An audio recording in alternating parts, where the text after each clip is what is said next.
Alright, what's going on YouTube? We're back with some more Baldur's Gate 3 mod videos. This time we're taking a look at a new class called the Shadow Curse. This is a class that has some pretty cool flavor text as you can see on the screen. Essentially, you are a being that was cursed by Ketheric Thorm, and you basically served as this shadow for the longest time. Something happened, probably if you want to say tadpole related, and you are now free from his control. Essentially, now you're out for revenge, and because of your time in the Shadowlands, you've actually gained some new abilities because of that, and we're going to go over that here as we go through the level up process of 1 through 20. I actually find this class pretty cool, and it is pretty strong early on. You probably can solo with this because of some of the passive abilities and how some of the abilities tie into your main abilities as well, and we'll kind of explain that as we go through the process. As your first actions, you get 3. The first one is Shadow Bind, which allows you to bind a weapon that you have equipped. You can throw it and it comes back to you. You can't be disarmed, and it has advantages over resistance attack rolls made with dexterity. And you can use this with any other weapon type. So in order to get rid of a binding from an old weapon, you use Shadow Bind on a new weapon, so on and so forth. Then you get Shadow Mark. You mark our enemy further than 2 meters from you, cause an advantage on attack rolls against the target. It has a 3-turn cooldown, or the marked target is defeated. Regain the Shadow Essence cost if the target dies before the countdown expires. You have a Summon Spectre. It will teleport to the target and attack. Distance between the Shadow Spectre and the target must be within 24 meters. Any summon shadow that attacks this target will heal you for a quarter of damage done. Does not trigger items with healing conditions. Critical hits, summon shadows restore 1 Shadow Essence. And if you wonder what Shadow Essence is basically your resource for this class. It allows you to do things such as summon shadow creatures or use your abilities such as Shadow Mark, which is essentially like a shorter hunter's mark, if you were. I would say you basically want to use this as if it's an enemy that you know you're going to kill within like 1 or 2 turns, because you will regain that Shadow Essence back if you defeat them within that 3-turn cooldown. The next ability that you get is called Shadow Touch. This is basically just a necrotic damage ability overall. You make 1 attack with the Shadow Essence for 4 to 11, unless the enemy's already taken damage, and it's 4 to 15. If you have this at non-lethal, you can use this to knock out targets, and then if they make a saving throw, they still take half damage. So just overall cool ability. Takes 1 Shadow Essence. I believe this scales with your level. And then you get several class features. We've already kind of discussed the Shadow Essence, which is your primary resource. Next up is Shadow Perseverance, which is essentially just Mark of the Dead, or Mark of Death, I believe is what it's called, which allows you to survive a hit, even if it's a critical hit, if it takes you below 0 hit points. And then you have Cursed Origin. This essentially allows you to have advantages over necrotic damage or advantages to necrotic damage, but you're more vulnerable to radiant damage. You're also immune to the Shadow Curse, and then you are able to use your spells with your dexterity modifier other than your spellcaster modifier. So dexterity is going to be a really big push for this class. Then you have Lesser Shadow Clone. A successful enemy attack against you summons a Lesser Shadow Clone near them to exact revenge. Only during combat, maximum 1 summon. So whenever you're attacked, a Shadow Clone will be summoned next to you, and it will start attacking enemies on the field. I don't think you can control it, but you can mark who it attacks with the with the Shadow Mark. And finally, we have Lesser Living Shadow. Once per turn, if you kill an enemy, their corpse releases a Lesser Living Shadow at the end of their turn.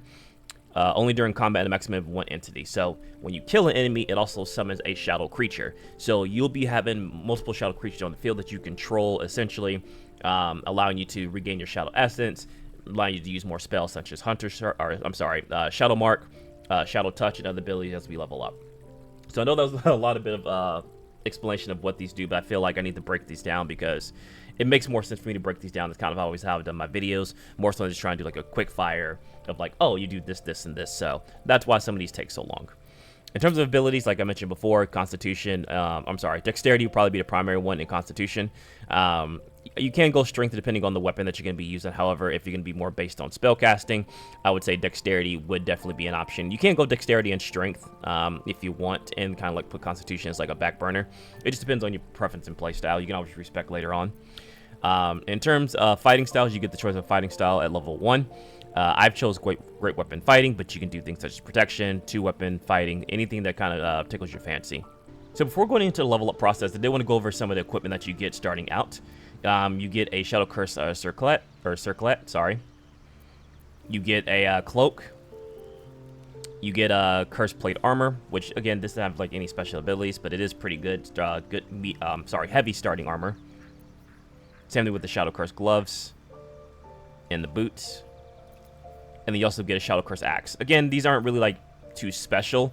They do look really good design-wise. I really do like the look of it. It reminds me of like Ketheric Thorn's armor. Also, it's like the Dark Justiciars, I guess how you said in this game. I call them Justicars, but I think they're called Justiciars in this game. I know Dylan's gonna hate me for that. But it's pretty good heavy armor that you start out with, which is a pretty good boost at the early game to have like good heavy armor and some pretty good abilities and a pretty decent weapon, doing 2 to 11 damage. So that's just equipment that you start off with whenever you start with level 1. Unless you respec into this class. If you respec into this class, it will be in your Traveler's Chest, so you can grab these items. Alright, at level 2, we get more Shadow Essence. We have Relentless Shadow. Your critical hits restore 1 Shadow Essence. And you have Shadow Assault. Unleash a Ruthless opening salvo on your first turn in combat. Any weapon attack or Shadow Assault will always be a critical hit. Any skills or actions other than Shadow Mark, Shadow Embrace, and Shadow Ambush will prematurely end effects along with the Shadow Assault skill. If Shadow Assault is used and a successful crit hit, you gain invisibility for 2 turns and a 50% chance to paralyze the target for 2 turns. So a very strong like opener that you can do with this ability. I would say it's all on the course of borderline broken, depending on how you can use it, but then that can be said with almost any ability. You get 2 new actions. Shadow Embrace. Embrace your Shadow Curse nature, ignoring the effects of difficult terrain, and you cannot be thrown or shoved. Weapons also gain an additional 1 to 4 necrotic damage, and you have resistance to non-magical slashing, piercing, or bludgeoning damage. This lasts until long rest and only costs 1 Shadow Essence, so this is essentially like you casting mage armor. You want to do it even before you get into combat. It's very strong. You get some really good passive abilities with that. Next up, you have Shadow Hound. Summon a Shadow Hound that applies Bone Chill with attacks. The Bone Chill lasts for 2 turns. You also get the ability to use Rage with the Shadow Hound as well. It costs 2 Essence. I believe this also scales with your level as well. And you get Long Strider as a cantrip. At level 3, we get some more Shadow Essence. We get Shadow Regeneration. When you're not at full health and not in combat, you gain 20 HP until you're at full health. So even outside of combat, you really don't have to worry about healing or using health potions with this class. This is why I kind of say this class is kind of borderline broken, and I would say this would be something to do with like a hardcore solo run with maybe some difficulty modifiers, because this class seems very, really strong. And you get improved critical hit. The number you need to roll a critical hit while attacking is reduced by 1. This also stacks with different effects and items if you have them. You get 3 new actions. Shadow Grasp. Grab and throw objects, enemies, or even party members does not consume essence out of combat. So if you need to grab something, you can use this to grab something that's very far away, and you won't lose the Shadow Essence, but in combat, you will. Shadow Spectre. Summon a Shadow Spectre from a corpse using Shadow Essence, causing an explosion that deals 4 to 15 piercing damage to all enemies within 4 meters. Corpse cannot be too damaged. So this allows you to summon something and also use that dead body as damage. So pretty strong ability, gives you another summon. You cannot use plants, elementals, oozes, or constructs. And then we have Shadow Sprint. Your movement speed doubles, and enemies have disadvantage on opportunity attacks against you. Lasts for 1 turn, so essentially this is like a good get out of dodge type technique. You still will have opportunity attacks used against you, but they'll be at a disadvantage. And then you get an additional fighting style. Here, just kind of pick what you like. I've already picked Great Weapon Fighting. I would say probably something such as defense would probably be really good overall to get that armor class up. If you want to switch between weapons, 2-weapon fighting is pretty good. You can even do like dueling if you like want to weapon swap. I'm probably going to be using 2-handed weapons for this, so that's why I'm choosing defense and great weapon fighting. All right, at level 4, we get more Shadow Essence. We get Shadow Defense. Attacks against you that miss gain a stack of Shadow Shield. While you have at least 1 stack, you only take half damage from an attack and deal 4 to 7 necrotic damage, reflective damage back at your attacker. Each damaging hit removes a shield stack. Any remaining stacks are removed when combat ends. So that, again, pretty strong ability. Allows you to basically help defend yourself and take less damage over time. Shadow Spell Dancer. If an enemy within 18 meters casts a spell, you interrupt that spell cast with a Shadow Teleport attack. A successful attack restores 1 Shadow Essence and silences the spell caster for 2 rounds. Pretty strong. Again, a lot of these passive abilities are pretty strong, which is why I say this is probably just more for like a hardcore playthrough. It does have some pretty cool flavor text and some lore behind it, but it does seem like it's a very, very strong class. For action points, you get Shadow Augmentation. When you deplete a bonus action point, you can use 2 Shadow Essence to restore the bonus action point. So this allows you to essentially use Shadow Essence to get more bonus actions, which can be used to do other things. Again, it does use a lot of your resources, but it can be very, very strong. Shadow Enhancement. Enhance a single ability with a +1 and advantage on all checks with chosen ability. So you pop this, choose an ability, you get a +1 advantage on that ability. And then we have Featherfall, which allows you to gain immunity on fall damage. We get another perk here, and we're just going to go with Dexterity. Just going to bump that up, as that does, that our modifier for that affects our spells. At level 5, we get extra attack, we get more Shadow Essence, we get greater Shadow Clones. Now we get a maximum of 2 Shadow Clones instead of 1 whenever we get hit by an enemy. Same thing goes with Living Shadows. Instead of just 1, now we get 2. So you're going to have like a lot of shadows here, Living Shadows, Shadow Clones. So this is why I say this is really good for like a solo playthrough, more so than a party playthrough. You get more action abilities here. The first one is Shadow Augmentation. Again, we kind of talked about this already. Instead of a bonus action, now you restore an action point using your Shadow Essence. We have Shadow Blast. Blast your initial target with Shadow Essence for 2 to 24 necrotic damage, and entangle all enemies within 5 meters with Shadow Bind for 3 turns, taking 1 to 4 necrotic damage for each turn, and attack rolls against the target have advantage. Very strong, lasts for 3 turns. And we have Shadow Step, which is basically your Misty Step, but you use your Shadow Essence to kind of just teleport around the field. We get some more Shadow Essence. We have Remarkable Athlete Proficiency. You are master of your own body, and your athletic prowess is extended beyond the usual. You can add half of your proficiency bonus to any strength, dexterity, and constitution check that you're not proficient in. So pretty good role-playing stuff there. Same thing with Jump. Your jump distance increased by 3 meters. And now you have Shadow Rage. When damage reduced your total hit points to 50% or less, you become enraged, dealing bonus 1 to 6 force damage, increased movement and extra action, and resistance to bludgeoning, slashing, and piercing damage for 2 rounds. So essentially, if someone is able to get you to that halfway point, you're going to rage, you'll do more damage, you'll have an extra action, and you'll just be able to hopefully clear out the battlefield by then. We have Shadow Wraith. Shadow Wraith. Summon a Shadow Wraith that makes enemies vulnerable to necrotic damage. They have a rage ability for 2 turns. Again, making them vulnerable to it, makes them take more damage from like your necrotic attacks, not only from you, but from your shadows as well. You get a new cantrip, Knock, which allows you to unlock any unlocked object. Pretty random ability to have as cantrip. You would think Toll of the Dead or something would probably be a little bit more of a better choice for a cantrip. But it's something that you may have noticed with the class that you're not really picking spells. This is primarily a martial class that has some Shadow Cursed abilities. You do get another fighting style here. At this point, I would say archery pretty good if you want to have like a ranged option. Again, you can go something like dueling if you're going to be switching with the sword and shield and great weapon fighting. And then we get another feat. We're just going to go ahead and do ability improvement to get that dexterity up. Level 7, we get some new features. Devastating Critical. You train to strike at devastating results. When you land a critical hit, roll an extra damage die as well as a normal critical hit die. So you'll be doing additional damage on top of your critical damage. Which makes this class very strong, is that you're landing crits, you're summoning shadows, you're doing damage. Shadow Echo. Once per turn, you can make an attack using both equipped weapons or melee ranged weapons, or swing twice using a single hand. Versatile or two-handed weapon in melee or ranged, triggers extra attack. Again, you're doing more attacks per turn. You get 2 new actions. Life Drain. Drain the life force from all enemies within 8 meters of you, dealing 8 to 23 necrotic damage and gaining hit points equal to the amount of damage done to each target. Does not affect undead, constructs, or summoned creatures. Then you have Shadow Falls. Summon Binding Darkness 12 meters around you for 6 turns. Allies within darkness have immunity to blindness and advantage on attack rolls, while enemies have disadvantage on all saving throws and have 2 less armor class.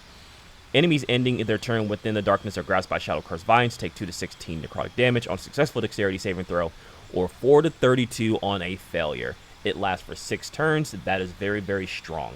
Very strong. At level 8, we get Indomitable, which I believe is from the fighter class as well. We get more Shadow Essence. We get a new action, Lesser Shadow Curse.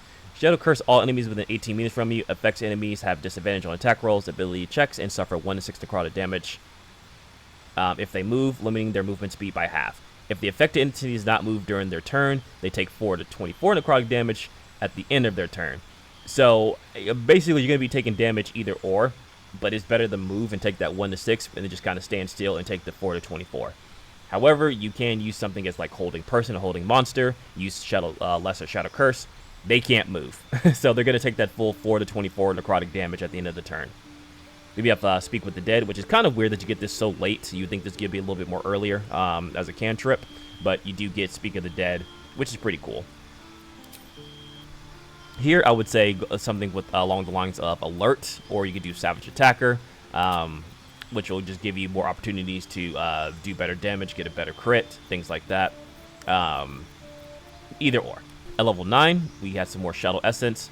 We have legendary shadow clones and legendary living shadows, which basically means like on a dead body, we can get 3 shadow living shadows, and then on hit, we'll get 3 shadow clones. We get into the action, Shadow Abomination. Summon a Shadow Abomination that can knock back enemies 3 meters or hit a target prone for 2 if it's enraged. Again, another entity that you're going to be summoned. You're going to be a force to be reckoned with. Level 10, we get improved extra attack. You can make 2 additional attacks after attacking with your main hand weapon. We get more Shadow Essence. And then we get Shadow Harvest. Demonstrate your cursed power by harvesting the hit points of all enemies in 5 meters by 30% on a successful hit, or by 15 on a failed hit. Increase your own hit points by 8% for each affected target. Gain 1 Shadow Essence for each successful hit. All affected targets become feared for 2 turns. So you basically can jump into a group of enemies, pop this ability. While it does cost 1 Shadow Essence, you actually gain Shadow Essence for each enemy that you hit with it. So you definitely want to use this in group enemies. You want to be the forefront attacker, essentially, for your team, even though you do have low hit points. You have a lot of abilities that will allow you to do good amount of damage and just kind of like disrupt them and just kind of be a threat on the field. At level 11, we get more Shadow Essence, and then we get into action. Shadow Dragon. Summon a Shadow Dragon with devastating lightning damage skills and abilities that you can control. This summon cannot be moved around, but can take flight once per turn to change positions. It also has the ability to use Rage and cost 6 Shadow Essence. At level 12, we get a health increase, and we get some new class features. Shadow Dragon's Ire. Gather energy until the end of the round to unlock a massive lightning skill blast, or a lightning blast skill. And then we get Shadow Essence, and then we unlock another feat. At this point, you can bump up Constitution if you like, or if you're not bumping up Constitution, I would say Tough is pretty good. That gives you a pretty good boost in health as well, if you want a little bit more health. Or you can do Constitution. Not as big as a boost in health, honestly. I would say, probably if you're looking for health, Tough would probably be really good to do. Especially if you have like the level expanded level slot, you can get Tough early on and then expand your Constitution a little bit later. Alright, so we're in the middle of a combat scenario here. I already killed an enemy just so I was doing some testing, and you can see the Living Shadow actually appeared. Has a pretty good amount of hit points. You can see 149, even though it says it's level 1. But it's going to be pretty useful here. So we're just going with some abilities. We can try and summon the dragon here, but I feel like the space is not going to be good enough, but you know what? We ball. Okay, that's not too bad. It's not too big. I thought it was going to be a little bit bigger than that. That's the Shadow Dragon. While it can't move, it can fly across the field and attack that way. So we do have a couple abilities we can try out here. We can also just summon a couple more allies here, such as the Shadow Hound.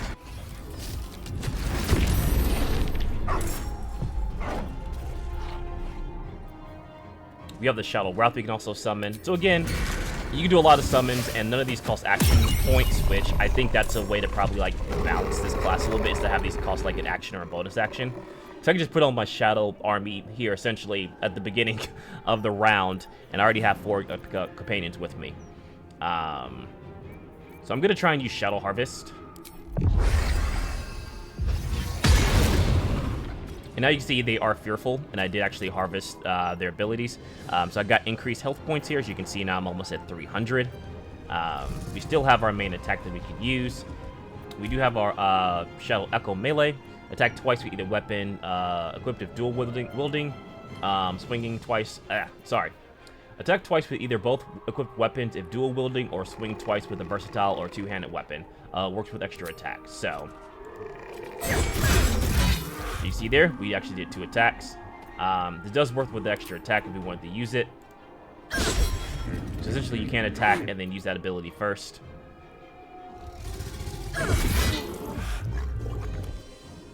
So there we go. It's going to be the end of our turn here. We're not going to walk away or anything like that.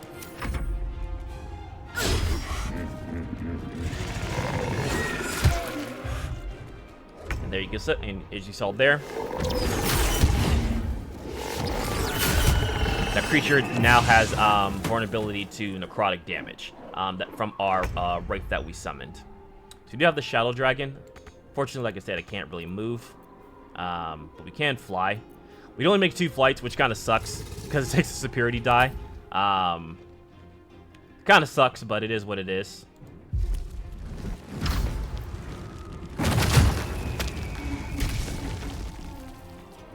So you have Frightful Presence, we have Lightning Breath, we have Multi-Attack,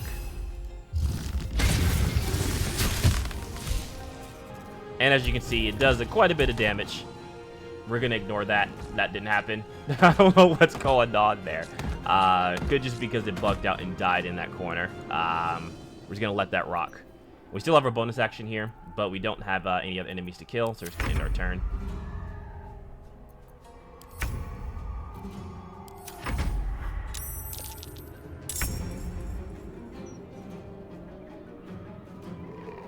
Time to press ahead. So we don't have any more Shadow Essence. As you can see, we kind of wasted quite a bit of Shadow Essence. And the only way to really get that back is to do some crits or have our allies give us that Shadow Essence back. Fortunately, we did not crit there. And this is kind of what I mean, like, you can make this class broken, but you also do have, like, heavy resources with the Shadow Essence. That poor little rat. That poor rat.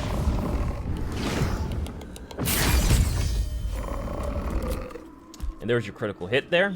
But yeah, this is kind of like a little bit of a small demonstration what this class can do. I'll do one more combat scenario just to kind of showcase maybe at a little bit of a higher level. On my mind. Just because it felt like you obviously don't get to see exactly what it can do. But as you can see at the end of combat, you lose all your shadow summons. So I think that's kind of where some of the balance comes into, is that while you can be a threat within combat, you can't start combat as a threat. You have to work your way up there and use those Shadow Essence like wisely. Otherwise, you'll be burnt out. You'll be popping short rest and things like that. So I will say you don't really need to use as many abilities. Like, you don't have to summon things such as the Shadow Spectre or the Shadow Hound, because you will have those clones and those wraiths that are summoned when you are hit or whenever you kill an enemy. So I don't know. This class is pretty interesting. Like I said, it is pretty strong, I feel. Especially the amount of hit points that you can get and some of the abilities that you do have. I recommend at least trying it out. I would say probably do this on a honor mode run, maybe with like some increased difficulty. There is a mod that I would recommend using with it called Nightmare Mode. Nightmare Mode does make the game a lot harder, but I think with this particular class, it will actually kind of balance it out. So let me know what you guys think. I'm going to do one more combat scenario, but this time it's going to be no commentary. Let me know what you guys think, and I'll catch you next time. Take care.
On my way.